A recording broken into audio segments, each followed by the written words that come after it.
Well, you're buying back the copper, mate. I mean, that's not bad.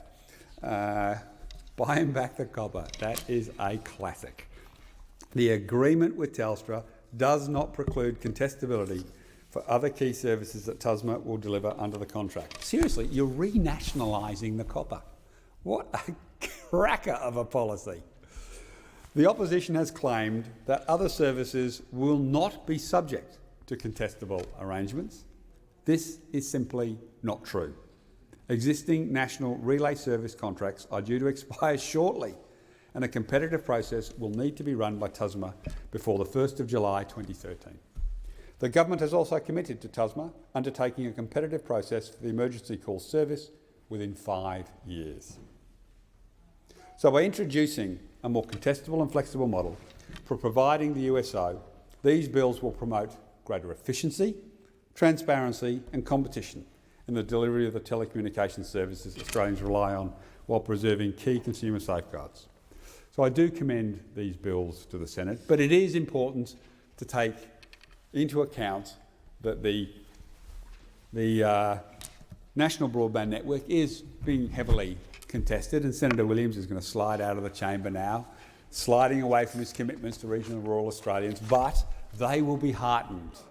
They will be heartened by the fact that you want to renationalise.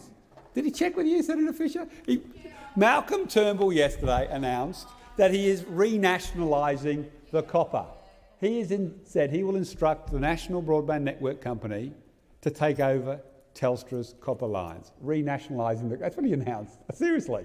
You shouldn't let him blog. You know, not live blog. It's really tragic. But renationalising the copper, I love it. I love it. Did he clear it with anyone? Senator Birmingham? Anybody seen it at all? Anybody?